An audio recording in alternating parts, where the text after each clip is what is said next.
Elle était assise sur un banc au bord de la mer.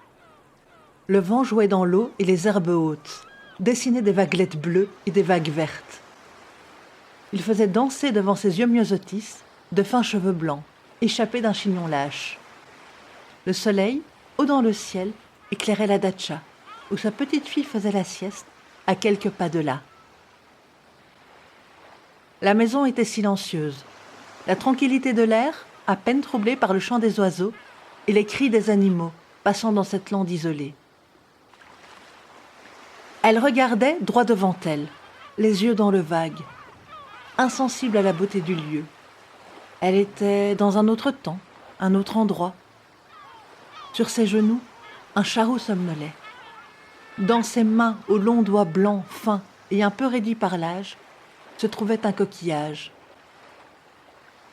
À la coquille délicatement spiralée, au toucher soyeux, il faisait un peu moins de la moitié de la taille de sa paume. Sa base était percée par une lanière de cuir, permettant de le porter comme un collier. Elle faisait passer le coquillage d'une main à l'autre, perdue dans ses pensées. De temps à autre, elle caressait distraitement la coquille brune et blanche, lustrée par le temps et la mer. Sa respiration ralentissait. Le mouvement du coquillage entre ses mains devenait paresseux. Elle soupire. Approche lentement le coquillage de son oreille. Une petite main se pose sur son bras, interrompant son mouvement. Un rire clair résonne à ses oreilles. « Papouchka, Papouchka, tu me racontes l'histoire du coquillage ?»« Encore, Vnotchka ?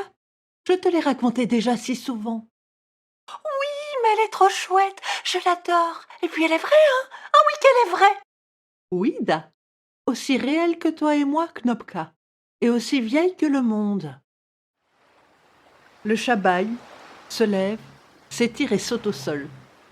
La petite fille en profite pour prendre sa place sur les genoux de sa grand-mère. « Allez, Papouchka, raconte-la-moi, s'il te plaît. » Oboloshka, le coquillage, est aussi vieux que Moré, la mère, Knopa. Ils sont nés ensemble et leurs destins sont liés. Quand tu le portes à ton oreille, c'est leur cœur entremêlé que tu entends. Au commencement était l'étincelle. Oboloshka ne se voyait pas, mais il était là, minuscule, à peine une ébauche, créée et bercée par la mer, flottant entre deux eaux, se nourrissant et prospérant. Oboloshka, le coquillage, écoutait les histoires de Moré, il s'en imprégnait. Et en écoutant, il grandissait. Et en grandissant, il s'en est souvenu. Il a pris le cœur et les histoires de Moré, la mère, avec lui.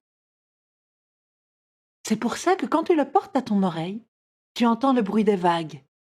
Ils n'arrêtent pas de se parler, même quand ils sont loin l'un de l'autre. Et même si Oboloshka, le coquillage, est au milieu d'un désert, tant qu'il y aura quelqu'un pour l'écouter et croire en lui, Moré, la mère et ses histoires seront là. Et le jour où plus personne ne sera là pour les écouter et pour le croire, l'Oboloshka mourra. Et avec lui, l'histoire secrète de Moré, la mère. Si tu l'écoutes avec tes oreilles, tu entendras juste le bruit des vagues. Mais si tu écoutes avec ton cœur, Oboloshka, il te racontera ses histoires. Si tu écoutes avec le cœur, il pourrait te raconter l'histoire de Maria Morevna, la belle et intrépide princesse guerrière dont l'époux, un peu balourd, délivre par erreur le pire ennemi. Ils devront lutter contre celui-ci et déjouer les épreuves de Baba Yaga pour pouvoir être ensemble.